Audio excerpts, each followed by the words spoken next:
मला असं मनापासून वाटतं, की बायकांनी एकमेकींना अडचणीच्या काळात समजून घ्यायला पाहिजे.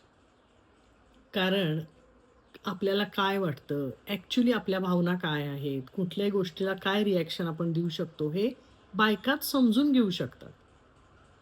पुरुष जितके त्रयस्थपणे बायकांच्या प्रॉब्लेमकडे पाहू शकतात, तसं बायका पाहू शकत नाहीत. त्या तो प्रॉब्लेम समजून घेऊ शकतात.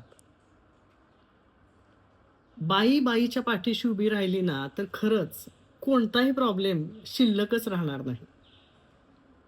कोणत्याही घरात, कोणत्याही संघटनेमध्ये जर बायकांची एकी असेल, तर त्या ठिकाणी गोकुळ होईल असं मला वाटतं.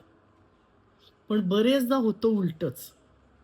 बाई बाईचा शत्रू असते, हे बायका सिद्ध करून दाखवतात. काय मिळतं हे करून मला समजत नाही. कारण प्रत्येकाची डेस्टिनी ठरलेली आहे. प्रत्येकाच्या नशिबात काय आहे हे ठरलेलं आहे. मग एकमेकींचे पाय खेचून, एकमेकींचं नाव खराब करून आपण काय कमवतो? आपलं प्रारब्ध खराब करतो. तुमच्या आजूबाजूला जर अनेक स्त्रिया असतील कामाच्या जागी, घरात, तर शक्य तितका त्यांच्या पाठीशी उभं राहण्याचा प्रयत्न करा. आणि मग बघा, त्यांच्याकडून तुम्हाला इतका रिस्पेक्ट मिळेल, आदर मिळेल, प्रेम मिळेल.